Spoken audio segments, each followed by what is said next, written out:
Hello everyone, welcome to the first week of our MOOC, Visual Journalism, Looking at the Other at the Age of Selfie. And this week we're going to start our course by doing an historical overview of photojournalism and documentary photography, with a special focus on the 1930s and 40s, which in my opinion are when quite a few events happened that created the rules and the grounds for what is our norms today as photographers and photojournalists operating in the 21st century. And to start with, I would like to speak about the Food Security Administration.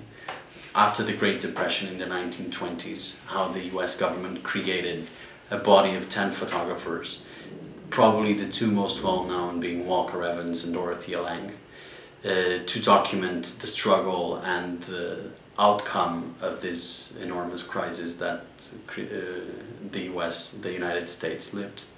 And systematically the United States were photographed by these 10 photographers to create an archive of this crisis.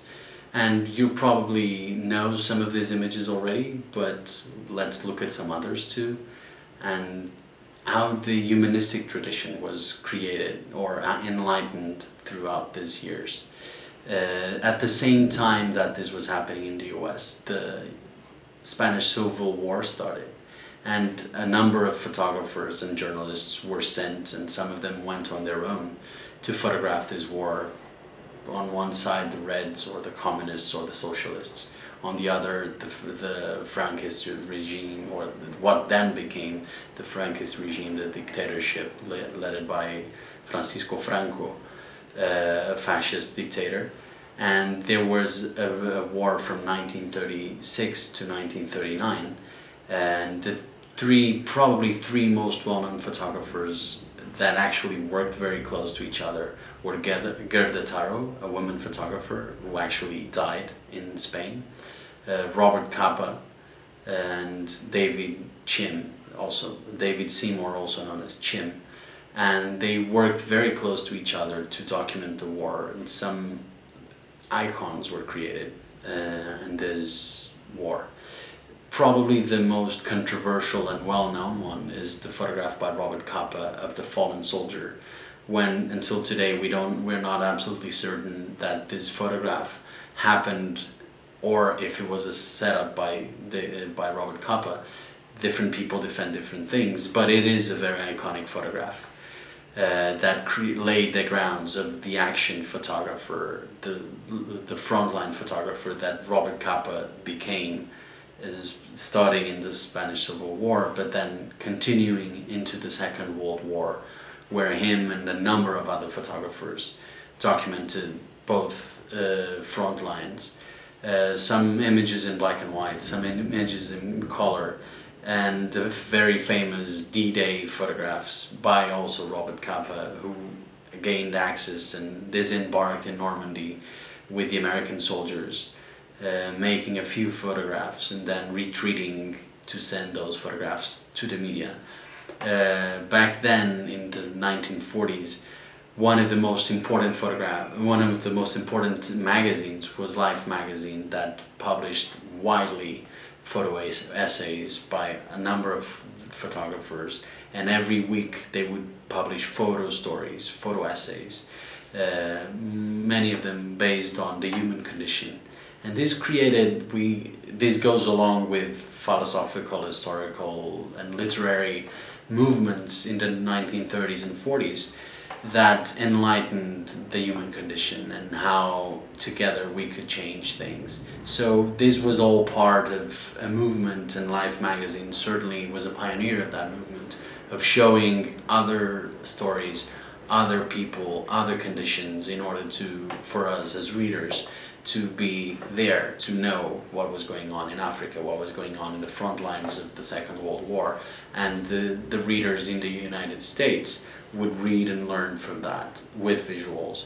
This was very interesting because back then the notion of copyright and the ownership of photos by the photographers was something very fluid, and some photographers would simply give their work away to the magazines, and the magazines would buy the rights to those photographs.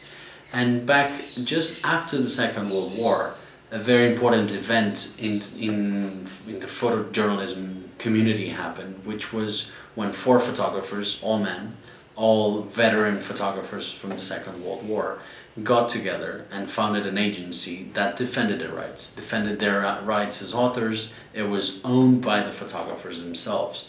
And this agency was created around the name of a big bottle of champagne that they created to celebrate. So the bottle was a Magnum bottle, and they were toasting with it to the beginning of his new agency, and the agency was now 70 years old. This Magnum agency is one of the most respected and well-known agencies of photographers, owned by the photographers, defending the photographers' rights, including the copyrights, the licensing agreements, and the rules, the ethical rules that encompass the work of professional photojournalists.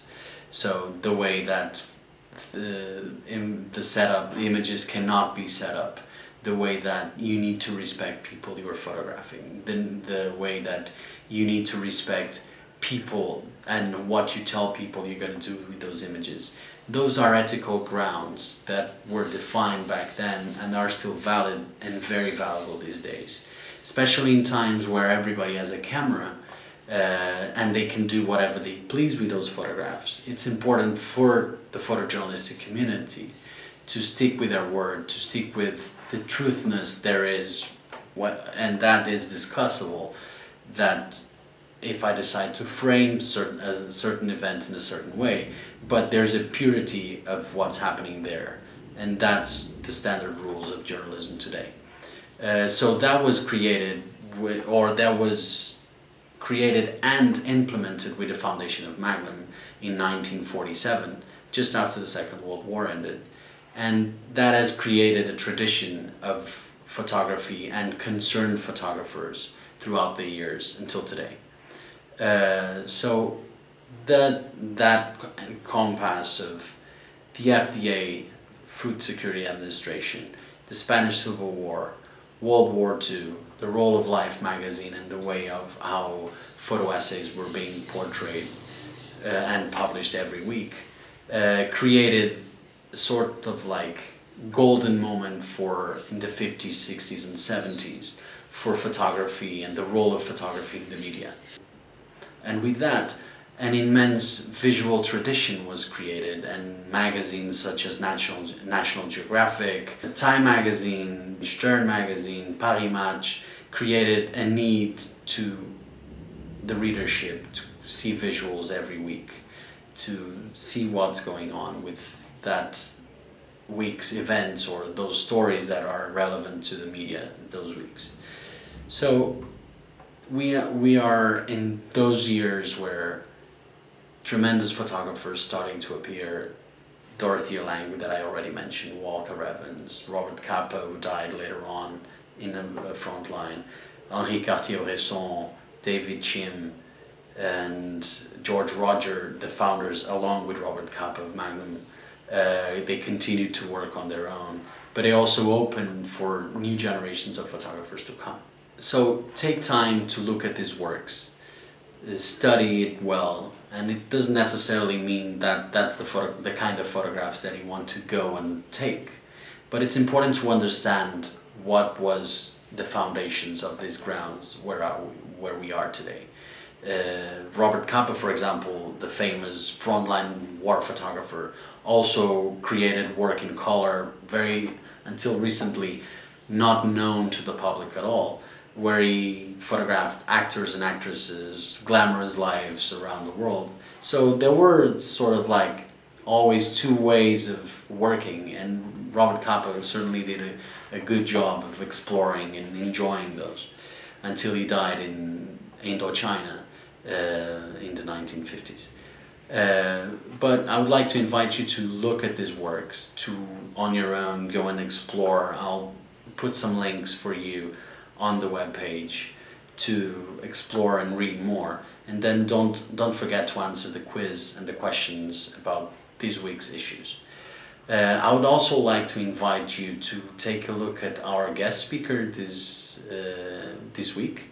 it's James Welford. Jamie Welford is a very talented senior photo editor now working at National Geographic. He was for many years at Newsweek magazine as their international photo editor, and he has a very wide experience at looking and selecting photographs, doing design layouts, discussing with text editors and how to marry text and photography. But also he has been a great helper of many photographers to develop their own voices. He's going to be our guest speaker today, and I would like to invite you to watch our interview on the platform. Also, I'll be waiting for your comments and your questions online. I hope you do all the readings and seeing the photographs, and see you next week.